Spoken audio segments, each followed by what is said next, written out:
कक्षा 8 पाठ 3 गांधी जी की जीवन क्यारी। तो बच्चों, आज हम गांधी जी की जीवन क्यारी के बारे में पढ़ेंगे। आप सभी गांधी जी के जीवन के बारे में तो जानते होंगे। यहाँ भी गांधी जी के जीवन का ही एक प्रसंग हमें बताया गया है। आप जानते हैं गांधी जी कई बार जेल गए और यहाँ पर उनके यरवदा जेल के बारे में बताया है और वहाँ उन्हें शंकर लाल जी मिले। उनके संस्मरणों से ये एक संस्मरण है जिससे हमें शारीरिक मेहनत की, अपने कार्य में कुशल होने की, अपने समय के सही उपयोग की और कम खर्ची की शिक्षा मिलती है। तो आओ हम सीखते हैं। गांधी जी यरवदा जेल में अपना काम खुद करते थे। एक दिन शंकर लाल जी ने उन्हें कहा कि अगर आप कहो तो आपका कमरा मैं स्वयं साफ कर दिया करूं। तो उन्होंने कहा ठीक है। उन्हें गांधी जी का कमरा साफ करने की अनुमति मिली। लेकिन कुछ दिनों के बाद गांधी जी ने कहा कि अगर आप नाराज़ ना हो तो अपना कमरा मैं स्वयं साफ करूं। शंकर लाल जी ने पूछा ऐसा क्यों। उन्होंने उत्तर दिया कि काम तो आपका सही है लेकिन गंदगी बिल्कुल ना रहे, मुझे अच्छा लगता है।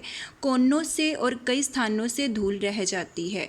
किताबें भी अलमारी से उतार कर साफ करनी चाहिए। तो शंकर लाल जी कहने लगे कि कोई ना, इस बात का मैं आगे से ध्यान रखूँगा, ठीक करूँगा।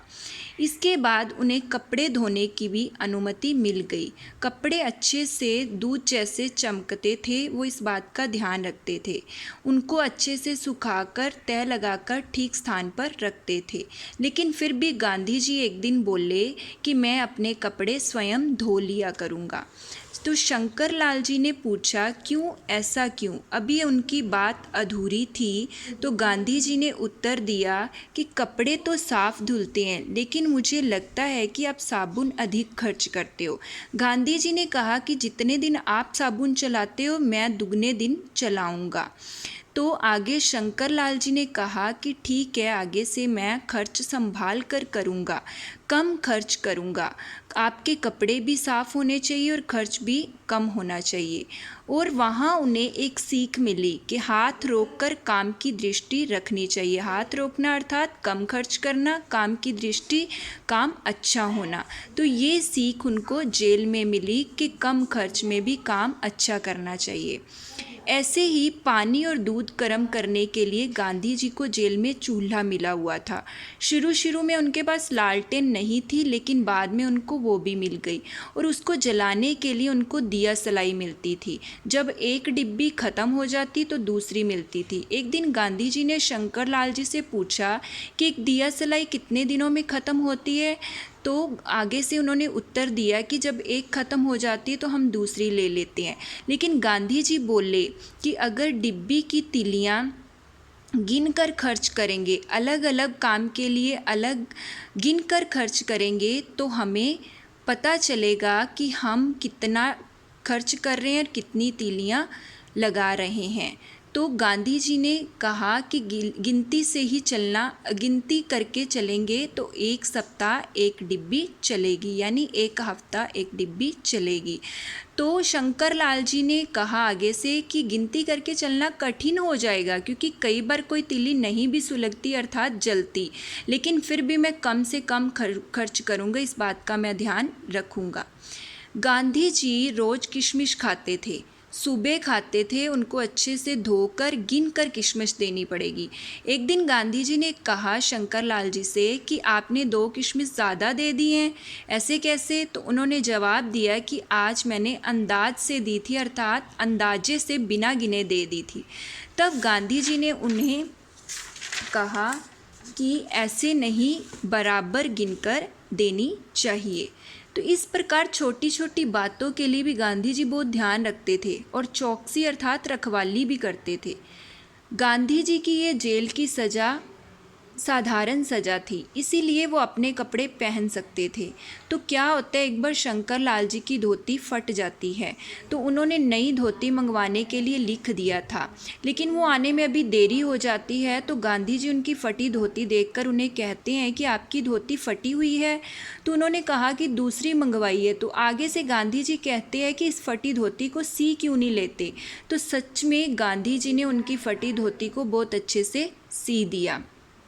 तो तो आगे से गांधी जी कहने लगे कि मुझे ऐसे काम करने का शौक़ भी बहुत है, जब जब भी मुझे समय मिलता है मैं ऐसा काम कर लेता हूँ। बाहर अर्थात जेल से बाहर उन्हें काफ़ी काम रहता है जिसके लिए समय नहीं मिलता और वो कुछ कर नहीं पाते, लेकिन जब भी वो जेल आते हैं तो ऐसे काम आसानी से सीख लेते हैं। जेल में ही ऐसे काम सीखे जा सकते हैं। उन्हें मोची का काम भी आता था। ये काम उन्होंने अफ्रीका की जेल से सीखा था। तो कुछ समय बाद उन्होंने कहा कि मकान आदि बनाने